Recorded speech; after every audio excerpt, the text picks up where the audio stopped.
You may think tuberculosis is an antique disease, something that happens somewhere else in the past or in a distant place. Not so. Tuberculosis is the most deadly infectious disease in the world.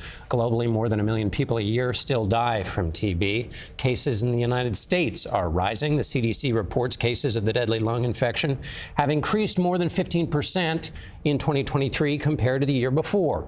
Author John Green, who you may know from YouTube, where he taught you some of what you know, or his best-selling novels like The Fault in Our Stars, has turned his skill towards this topic. His new nonfiction book is Everything is Tuberculosis, and he joins us for tonight's interview. John, thank you for being here. No, it's great to be with you. You start the book, as I did a little bit, which is people think, well, this is tuberculosis, that's something out there. That's part of the story, isn't it? Yeah, it's a huge part of the reason why tuberculosis is still thriving, is because we think of it as a disease of the past, not a disease that's still infecting people every day. But in fact, over 10 million people will get sick with TB this year.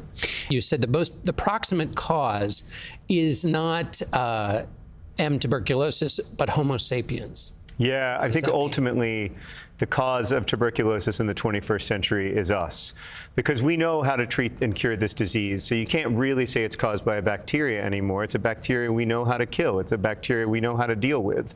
The real cause of tuberculosis in the 21st century is humans, human choice, human-built systems, systems that leave some people out and include others. The story of TB in its contemporary form, and of course, because you're a historian in its history, you tell also through the story of Henry. Who is Henry, and why were you going to Sierra Leone in the first place? So I was in Sierra Leone with my wife to learn about the maternal health care system there, because my wife and I support a maternal hospital in Sierra Leone. But when we were there, we were asked to visit the tuberculosis hospital. And I was like, there's a tuberculosis hospital? And when we visited the TB hospital, Laka, I met this boy named Henry, which is also my son's name. And he looked to be about the same age as my son, about 9 years old at the time.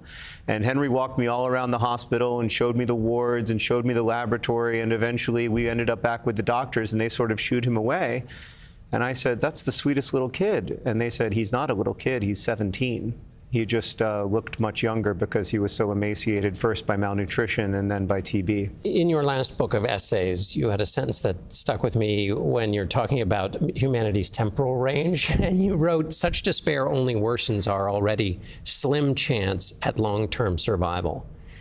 Do you still apply that sentence to your worldview about the story of tuberculosis as you see it now? Do you see it as one where improvements can be made? Do you make grand claims about it relative to your overall worldview about how intractable problems like this can be addressed? I know intractable problems can be addressed. The year I graduated from high school, 12 million children died under the age of 5, and last year fewer than 5 million did. That's one of the greatest accomplishments in human history, and it wasn't natural, it wasn't inevitable. It happened as a result of millions, or billions if you count taxpayers, of human beings coming together and working to make the world safer for children.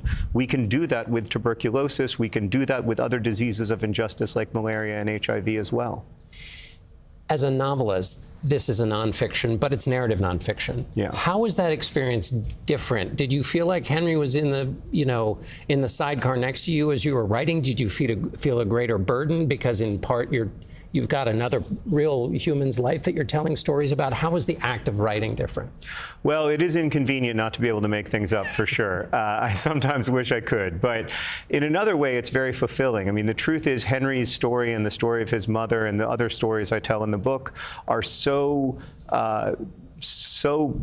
astonishing that you couldn't make them up. To me, the nonfiction version of the story is as astonishing as anything that I could have ever invented, and so I didn't feel the need to write fiction.